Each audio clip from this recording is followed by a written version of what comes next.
आगे आ जाओ. Good morning, all of you. Today class is based on DNA replication. So DNA replication is mostly given by the scheme proposed by whom? Watson and Crick. जिन्होंने discover किया था उन्हीं का एक scheme है DNA replication का. तो DNA replication का ये स्कीम की वजह से एक चीज हुआ था. हियर पेरेंटल स्ट्रैंड लिख दो भी. Parental strand gets separated and form template strand.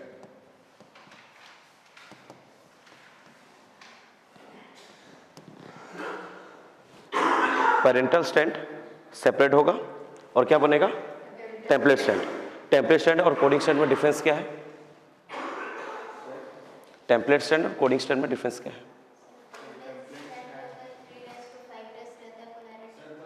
Okay okay. Template strand को बेस करके, इसी को बेस करके जो न्यू फॉर्मेशन होगा कोडिंग स्ट्रैंड का, वो फॉर्मेशन होगा. उसका पोलरिटी रहेगा 5' टू 3' में. तो इसका मतलब है जो भी न्यूक्लियोटाइड ऐड होता जाएगा वो कहाँ पे ऐड होगा? वो होगा 3' एंड में. 3' OH ग्रुप है, इस वाले साइड पे वो ऐड होता जाएगा. और पॉलीमराइजेशन एक्टिविटी कौन सा है? अगर भी क्वेश्चन पूछता है कोडिंग स्ट्रैंड का, या फिर होगा question polymerisation activity, polymerisation activity, उसका एक्टिविटी का पोलरिटी भी यही है 5' टू 3' एंड में. ठीक है. तो डीएनए पॉलीमरेज एक्ट करेगा या फिर आरएनए पॉलीमरेज हो, वो सारे के सारे पोलरिटी किसके बेस में? 5' टू 3' में. तो किसी भी डायग्राम बेस्ड अगर क्वेश्चन आए, इस चीज को ध्यान रखना, क्योंकि क्वेश्चन में कंफ्यूजिंग श्योर करेगा इसको और इसके बीच में. तो बेस को पहले देख के बनाना. ऐसा नहीं कि मुझे हाँ इस साइड पे मुझे प्रोमोटर लगता तो इसी साइड पे मुझे प्रोमोटर लगा देना. प्रोमोटर को देखना कि किस साइड पे प्रोमोटर वगैरह कहीं पे लगता है. ये आरएनए तुम्हारा आरएनए का बेस का क्वेश्चन था. ठीक है. वो पहले तुम स्टैंड को देखना, उसके बाद में तुम क्वेश्चन प्रिपेयर करना. ठीक है.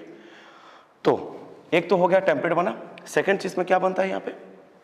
जब अगर पेरेंटल स्ट्रैंड सेपरेट हो गया तो टेम्पलेट बना. उस टेम्पलेट को बेस करके new 2 daughter cell, 2 daughter DNA या फिर new DNA are formed first में. तो फर्स्ट प्रोसेस क्या है कि जो डीएनए है वो सेपरेट हुआ. सेकंड में सेपरेट होने के बाद ये दोनों मेरे कौन से हैं? पेरेंटल स्ट्रैंड है. पेरेंटल स्ट्रैंड के साथ में मुझे न्यूली फॉर्मेशन 2 स्ट्रैंड मिलेंगे. ठीक है. तो इसका आउटकम्स क्या है? अगर इसका मैं आउटकम्स देखूं, क्या किस चीज है कि पेरेंटल स्ट्रैंड, एक तो पेरेंटल स्ट्रैंड रहेगा एंड पेरेंटल स्ट्रैंड के साथ एक न्यूली सिंथेसाइज्ड डीएनए स्ट्रैंड रहेगा. ये है एक टाइप का स्कीम है, इनका प्रोपोज्ड हुआ. तो डीएनए रेप्लिकेशन का 3 में से इसी एक को फॉलो किया गया है. तो तुम्हारा यहाँ पे अगर मेरे पास डीएनए का स्ट्रैंड है ऐसा, ठीक है, तो फर्स्ट में क्या होगा? अगर रेप्लिकेशन हुआ तो रेप्लिकेशन में दोनों स्ट्रैंड सेपरेट हो गए. ठीक है. और न्यूली फॉर्मेशन जो स्ट्रैंड है वो यहाँ पे आके ऐड हो जाएगा. ठीक है. इसी प्रोसेस को नाम दिया गया है सेमी कंजर्वेटिव रेप्लिकेशन. और सेमी कंजर्वेटिव का नाम क्यों पड़ा? क्योंकि यहाँ पे आधा चीज कंजर्व हो रहा है. एक पेरेंटल स्ट्रैंड जो पहले था वो कंजर्व होगा एंड न्यूली फॉर्मेशन का जो स्ट्रैंड है उसके साथ वो ऐड होकर रहेगा. इसीलिए उसका नाम सेमी कंजर्वेटिव रेप्लिकेशन है. यहाँ पे जो न्यूली फॉर्मेशन होंगे इसका परसेंटेज कितना है? इसका परसेंटेज है तुम्हारा 50% और इसका भी जो बनेगा वो भी 50%. बट सब्सिक्वेंटली जब जनरेशन टू जनरेशन चेंज होता जाएगा और ये पेरेंटल स्ट्रैंड का वैल्यू कम होता जाएगा. ठीक है. और न्यूली सिंथेसाइज या फिर हाइब्रिड का परसेंटेज बढ़ता जाएगा. ठीक है. इसका एक्सपेरिमेंटल प्रूफ है. यहां पे एक सिंगल लाइन का एक क्वेश्चन है. एक्सपेरिमेंटल प्रूफ है 2 लोगों ने दिया है, मतलब 2 ग्रुप्स ने. क्या क्या है? कौन कौन है? एक ग्रुप ने दिया है, उनका नाम है मैचेल्सन एंड स्टाल, और एक का नाम है टाइलर, ATAL. ठीक है. 2 ग्रुप है. एक ग्रुप है मैचेल्सन एंड स्टाल, दूसरा ग्रुप है टाइलर एंड ETL लिखा है. Tyler ETL. ETL का मतलब है कोवर्कर्स. मतलब इसके साथ में जो लोग जुड़े हुए हैं, को वर्कर्स। अभी अगर मैं एक्सपेरिमेंट करने जाऊँ, मेरे पास अगर 10 लोग होंगे तो मैं एज ए मैन होके, तो बाकी लोग मेरे पास ETL लग जाएगा। ठीक है, ETL का ये मतलब है। तो मिचेल्सन एंड स्टाल ने किसके ऊपर काम किया था? ये दो चीज़ें। इसके ऊपर CBSE के पास एक ही लाइन लिखा है बुक में। इसने किसके ऊपर काम किया था? इसने काम किया था प्रोकैरियोट्स के ऊपर। इस भाई साहब ने काम किया थे यूकैरियोट्स के ऊपर। ये लिखो, इंपॉर्टेंट है। ठीक है,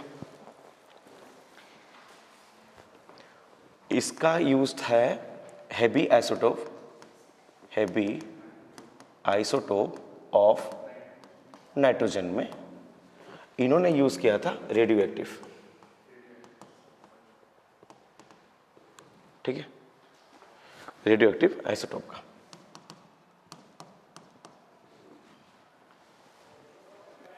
इनका था यूकैरियोटिक, प्रोकैरियोटिक हो गया। ठीक है,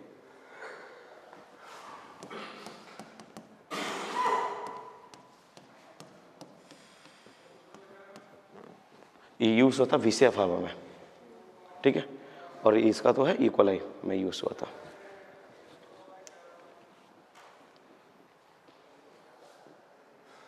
ये दो में कंपैरिजन है, ध्यान रखना। ये मोस्टली शॉर्ट क्वेश्चन पूछता है कि टायलर एंड रेडियो एक्टिव चीज़ों पे यूज हुआ था कि हेवी आइसोटोप पे क्वेश्चन है। ये चीज़ें यहाँ पे है। और मोस्ट प्रोबेबली जो मिचेल्सन और स्टाल का एक्सपेरिमेंट है, हमने अभी पढ़ेंगे किसका? हाँ, ये तुम्हारा वायरस का, या सॉरी इकोलाई बैक्टीरिया का N14 NH4Cl मीडियम वाला एक्सपेरिमेंट। ठीक है, तो मिचेल्सन और स्टाल के यहां पे एक न्यूट्रिएंट मीडिया लिया गया था।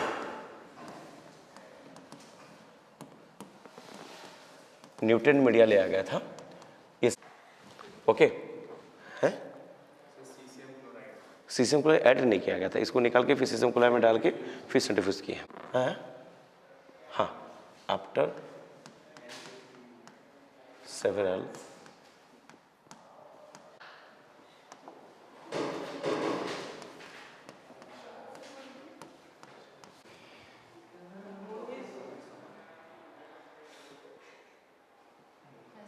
इकोलाई बैक्टीरिया को लिया गया था, उसको यूज किया गया है NH4Cl के मीडियम में, जहां पे heavy isotope of nitrogen use किया गया था।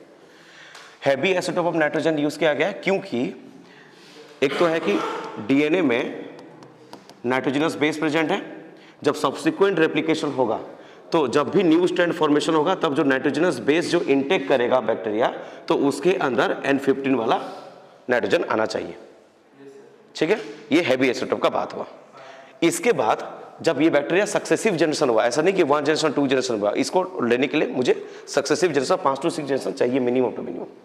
ये होने के बाद, इसके बाद जब मैं इसको सेंट्रीफ्यूज कर रहा हूं, सेंट्रीफ्यूज किया कि DNA का बैंड को निकालने के लिए क्या यूज किया हूं? Caesium chloride. सीजियम क्लोराइड क्या चीज है? ये density gradient method to separate fragments. ठीक है, तो सीजियम क्लोराइड यूज हुआ। तो अभी क्या होगा, जो भी मेरे पास बैंड क्रिएट होंगे, तो अभी अगर होगा तो हेवी साइड वाला ये इस वाले साइड पे आ जाएगा। तो यहाँ पे मुझे कौन से बैंड देखने को मिलेगा? N15 के बैंड्स देखने को मिलेंगे, क्योंकि वो हैवियर है। क्यों है? ये समझ में आया था ना?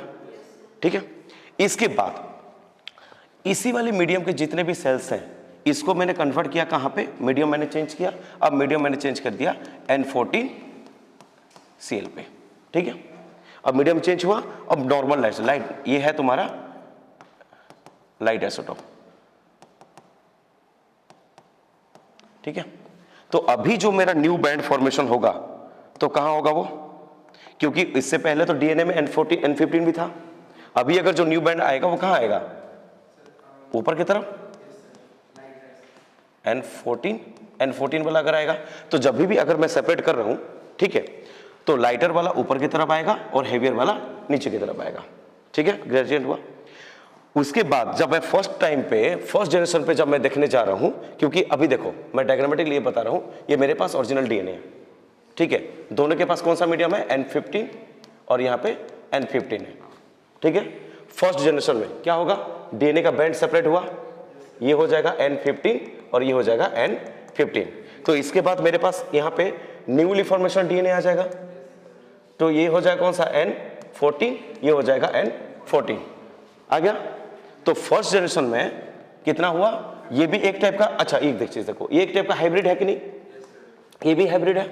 तो इनका अगर ग्राफ बनेगा तो कैसा डायग्राम बनेगा, ये N14 वाला ब्रांड यहाँ पे और N15 वाला ब्रांड यहाँ पे आएगा, दोनों के दोनों डीएनए, ठीक है। तो यहाँ पे कैसा बन रहा है, ये बन रहा है कितना हाइब्रिड, कितना बन रहा है 100% बन रहा है हाइब्रिड, ये भी 100% का हाइब्रिड है, ये भी 100% का हाइब्रिड है। डायरेक्ट कोई चेंजेस हो रहा है नहीं, क्योंकि एक स्टैंड तुम्हारा N15 वाला है, दूसरा वाला स्टैंड तुम्हारा N14 का है, तो ये कंप्लीटली पूरा एक टाइप का एक ही हाइब्रिड है। तो यहाँ पे हाइब्रिड कितने बने, कितने नंबर का हाइब्रिड बना, 2 हाइब्रिड बना ना, परसेंट कितना है 100% हाइब्रिड। ओके, सेकेंड जनरेशन जाता है, ये है मेरा फर्स्ट जनरेशन, ठीक है। हाइब्रिड बने कितना परसेंट, 100% हाइब्रिड, ठीक है। सेकेंड जनरेशन में क्या होगा, N15 वाला इधर सेपरेट होगा, ठीक है, और नीचे वाला N15 यहां पे सेपरेट करवा दिया। उसके बाद इसका न्यूली फॉर्मेशन डीएनए यहां पे आ जाएगा, N15 वाला, नीचे N14 ऑलरेडी है, ये इसका भी न्यूली फॉर्मेशन यहां पे आया। फिर इसका भी एक चीज है यहाँ पे N14 जो ओरिजिनली था, और न्यूली फॉर्मेशन यहाँ पे बना, और इसके पास न्यूली फॉर्मेशन बना, ठीक है। ये चीज आया, हाइब्रिड कितने उठा है, ये भी एक हाइब्रिड, यहाँ पे एक हाइब्रिड, ठीक है। बाकी न्यूली सिंथेसाइज्ड डॉटर सेल्स है जो N14 को कंजर्व कर रहे हैं, ठीक है, समझ में आया। तो यहाँ पे हाइब्रिड परसेंटेज कितना हो गया, 1 2 3 एंड 4, 4 में से 2 हाइब्रिड है और 4 में से 2 हाइब्रिड है, तो कितना परसेंट हुआ, 50% हाइब्रिड आया, हाँ कि नहीं, 50% हाइब्रिड आया।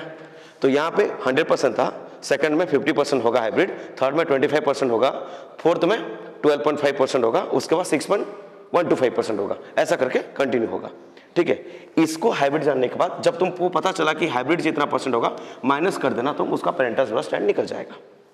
जैसे कि मुझे मिला यहाँ पे 100% है, सेकंड वाले पे 50%, तो 50% हाइब्रिड आएगा, 50% पेरेंटल आएगा। सेकंड वाले पे कितना होगा, ये हो जाएगा 25% हाइब्रिड है, तो 70% वो वाला चीज आ जाएगा न्यूली फॉर्मेशन वाला।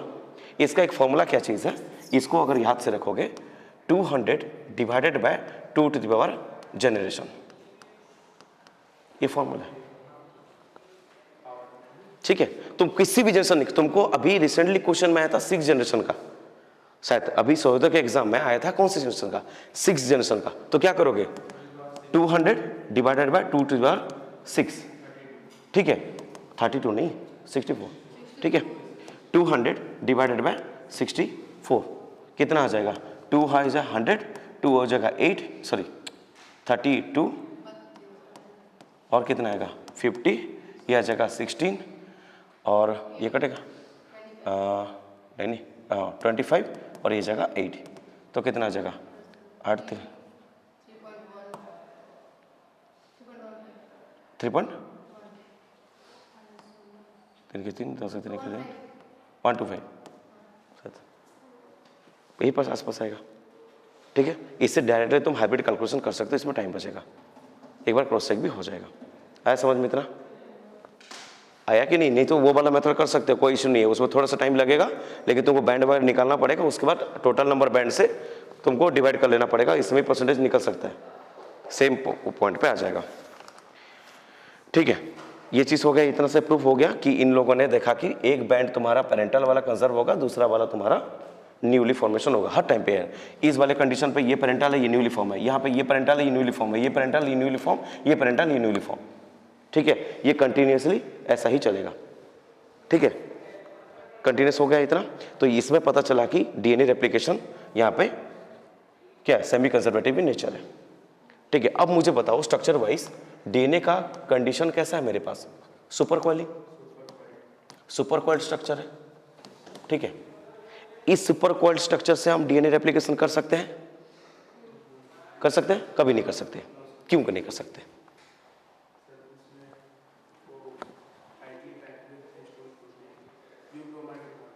मुझे पहले बताओ। अगर कहीं पे भी तुम लोग ऐसा कन्फाइंड होके फिर एक बहुत बिना जगह नहीं होगा, बैठ पाओगे, नहीं बैठोगे, तो एंजाइम कैसे बैठेगा।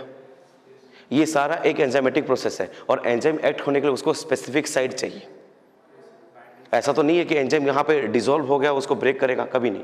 एंजाइम का काम है, जैसा पूरा मोलिकुलर वाला काम, जैसे हमने पढ़ा था मोलिकुलर सीजर्स वाला, कि उसको एक्ट होने के लिए एक जगह तो चाहिए।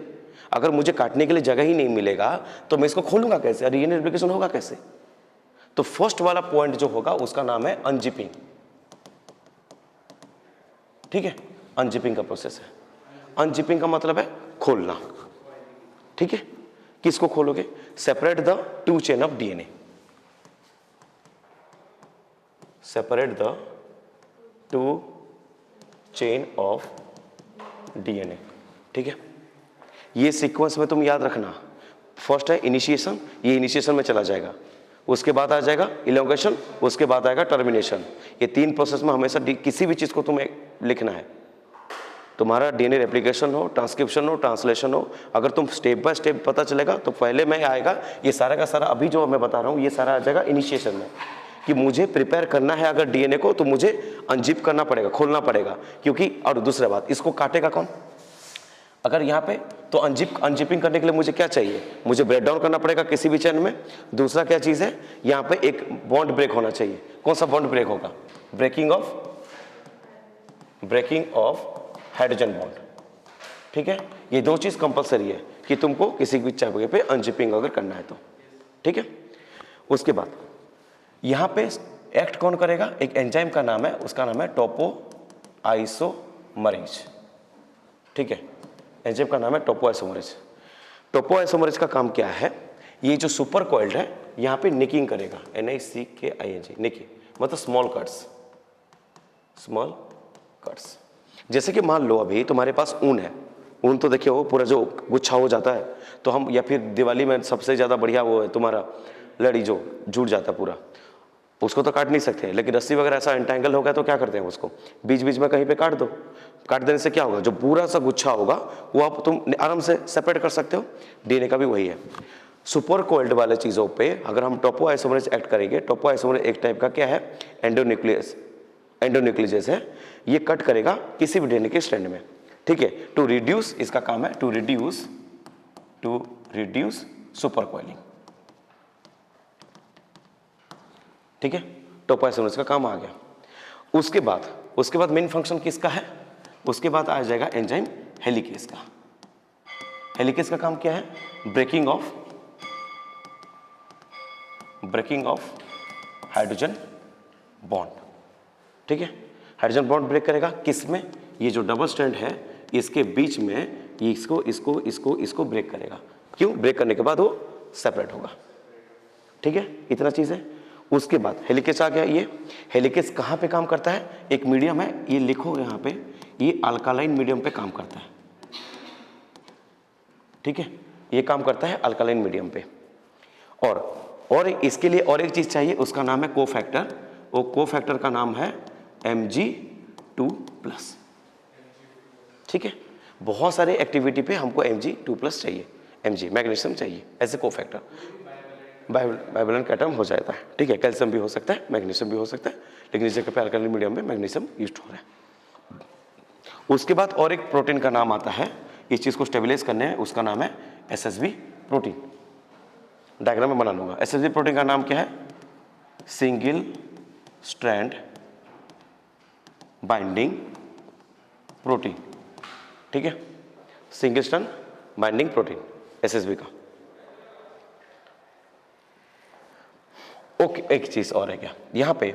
मैं तुमको एक चीज और बता रहा हूं, डीएनए गायरेज करके और एक चीज है, डीएनए गायरेज। ठीक है, ये बुक में नहीं भी है। डीएनए गायरेज एक टाइप का a type of topoisomerase that prevent the super coiling.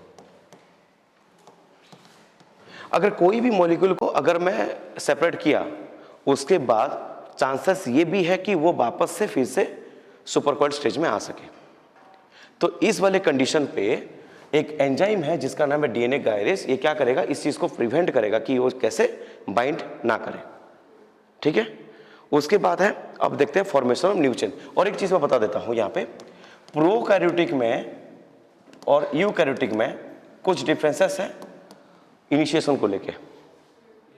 क्या चीज़ है? प्रोकैरियोटाइप मुझे वन साइड मिलेगा, ठीक है, ए सिंगल साइड जहाँ से मैं रेप्लिकेशन स्टार्ट कर सकता हूँ। यहाँ पे मल्टीपल साइड्स हैं, ठीक है। इस साइड्स को क्या बोलते हैं? ओरिजिन ऑफ रेप्लिकेशन, ठीक है, ओरिजिन ऑफ रेप्लिकेशन। इसका मतलब क्या है? प्रोकैरियोटिक चेन में मुझे एक सिंगल जगह पे मुझे ओराई रीजन मिलेगा जहाँ पे मैं ओरिजिन स्टार्ट कर सकता हूँ, और मेरे पास जो मल्टीसेलुलर डीएनए है उसमें बहुत सारे ओराई पोर्शन है, तो जिसमें काम स्टार्ट हो सकता है, ठीक है। प्रोकैरियोटिक में डीएनए रेप्लिकेशन कुछ ही मिनट्स में हो जाता है, लेकिन यूकैरियोटिक में ये लॉन्ग टाइम की प्रोसेस है, थोड़ा टाइम टेकिंग प्रोसेस है, कुछ आवर्स लग सकते हैं, ठीक है। उसके बाद ये आ जाएगा। अब देखते हैं इलोंगेशन। इलोंगेशन करने के लिए मुझे एक आरएनए प्राइमर का जरूरत है, ठीक है। आरएनए प्राइमर चाहिए। आरएनए प्राइमर के लिए जो एंजाइम रिक्वायरमेंट है उसका नाम है प्राइमेज, ठीक है। तो प्राइमेज आके एक्ट करेगा और प्राइमेज क्या बनाएगा? प्राइमेज बनाएगा आरएनए प्राइमर, और आरएनए प्राइमर के साथ कौन ऐड होगा? डीएनए पॉलीमरेज ऐड होगा, और डीएनए पॉलीमरेज का काम है वो न्यूली जो भी न्यूक्लियोटाइड्स हैं उसको लाके तुम्हारा न्यू चेन सिंथेसिस करेगा, ठीक है। इतना चीज़ है। तो अभी मुझे स्टार्ट करने के लिए क्या चाहिए? आरएनए प्राइमर चाहिए। इनका डायरेक्शन क्या होगा? चाहिए 5' टू 3' होना चाहिए। सेकंड रिक्वायरमेंट क्या है? मुझे चाहिए न्यूक्लियोटाइड, न्यूक्लियोटाइड। और मुझे न्यूक्लियोटाइड मिलेगा कहाँ? न्यूक्लियोटाइड मुझे मिलेगा न्यूक्लियोप्लाज्म में, न्यूक्लियोप्लाज्म में मिलेगा। न्यूक्लियोप्लाज्म में किसके फॉर्म पे होकर रहता है? DATP, DGTP, DCTP and DTTP, इस फॉर्म में यूज होता है। इस फॉर्म में तुमको न्यूक्लियोटाइड मिलेगा। जब भी मैं किसी न्यूक्लियोटाइड को लेके आ रहा हूँ बाइंड करवाने के लिए, ये किस फॉर्म में है? डीऑक्सी एडेनोसिन ट्राइफॉस्फेट, ठीक है, इस फॉर्म में है। कितना फॉस्फेट है? 3 फॉस्फेट है। तो जब भी मैं इसको लेके बाइंड कराऊंगा, मुझे 2 एनर्जी मॉलिक्यूल, 2 फॉस्फेट ग्रुप निकल जाएंगे। तो यहाँ पे कितना बचा फॉस्फेट? एक ही बचेगा, ठीक है। तो जो 2 निकलेंगे इसका मतलब एनर्जी रिलीज होगा, और जो एनर्जी रिलीज होगा वो यूज कहाँ पे होगा? रेप्लिकेशन के प्रोसेस में होगा, ठीक है। ये चीज समझ में आया? अगर मेरे पास डीएनए का मॉलिक्यूल है, अगर मेरे पास एडेनोसिन, ये भी ट्राइफॉस्फेट्स हैं, ट्राइफॉस्फेट से एक फॉस्फेट तुम्हारा बैकबोन में चला जाएगा, और 2 फॉस्फेट जो रिलीज होंगे जो एनर्जी के फॉर्म में, वो एनर्जी क्या होगा? अभी रेप्लिकेशन के प्रोसेस में यूज होगा, ठीक है। इसके बाद और एक चीज चाहिए मुझे, उसका नाम है डीएनए पॉलीमरेज। डीएनए पॉलीमरेज का 3 टाइप है, DNA polymerase 1, DNA polymerase 2 and DNA polymerase 3, ठीक है। ये 3 टाइप है। तो डीएनए पॉलीमरेज का फर्स्ट वाला काम है, इसका काम है एक्सोन्यूक्लियस का, ठीक है। एक्सोन्यूक्लियस का फंक्शन है separate the RNA primer,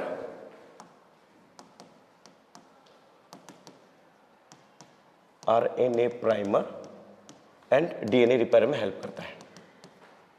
DNA repairing मतलब कि जब मेरे पास इनिशिएशन हो रहा होगा, मुझे यहाँ पे प्राइमर चाहिए, प्राइमर के बाद में क्या लगता है? डीएनए पॉलीमरेज लगेगा, डीएनए पॉलीमरेज के बाद न्यू न्यूक्लियोटाइड ऐड होता जाएगा। जब मेरा काम खत्म हो गया, मुझे आरएनए प्राइमर चाहिए? नहीं चाहिए। तो नहीं चाहिए तो क्या करेगा? ये आएगा, एक्सोन्यूक्लियस का काम है, उसको निकाल के फेंक देगा।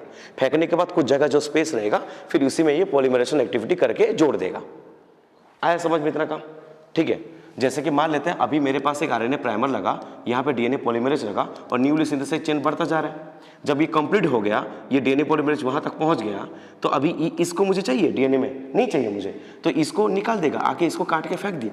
फेंकने के बाद मुझे इतना स्पेस जो खाली मिला, अब ये डीएनए पॉलीमरेज क्या करेगा? चेक करेगा, रिपेयर का काम है, खाली जगह है, तो खाली जगह पे न्यू न्यूक्लियोटाइड आके फिर से भर देगा। तो ये जगह फिर से भर गया अब डीएनए में, ठीक है। सेकंड वाला है, इसका काम है लिस्ट एक्टिविटी, बहुत ही काम आता है, ठीक है। जब DNA polymerase 1 and DNA polymerase 3 absent है, उस जगह पे डीएनए पॉलीमरेज 2 का फंक्शन आएगा। सबसे इंपॉर्टेंट काम कौन है? जो है डीएनए पॉलीमरेज 3, जो कि ये लार्ज चेन बना रहा है, लार्ज चेन बनाता है। 3 टाइप का फंक्शन है, DNA polymerase 1, DNA polymerase 2 and DNA polymerase 3, ठीक है। अब यहां पे हो गया, अब डायग्राम समझते हैं।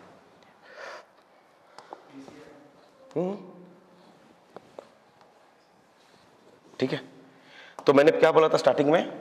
पहला है जो सबसे पहले काम में आएगा यूज, उसका नाम क्या है? एंजाइम, उसका नाम है टोपो आइसोमरेज। इसका काम क्या है? ये रिड्यूस करेगा सुपर कोलिंग को। उसके बाद का एंजाइम का नाम क्या आ जाएगा, इसके बाद जो एंजाइम एक्ट होगा उसका नाम है हेलिकेस। किसका नाम है, हेलिकेस। ये क्या काम करेगा, ब्रेकिंग ऑफ हाइड्रोजन बॉन्ड। इसके बाद और एक एंजाइम आएगा, उसका नाम है एसएसबी प्रोटीन्स। ये जो आएगा, इस जो वापस से जो बॉन्ड जोड़ने का काम करता है, इसको वो रोक देगा, इसका नाम है एसएसबी प्रोटीन्स। ठीक है, इसके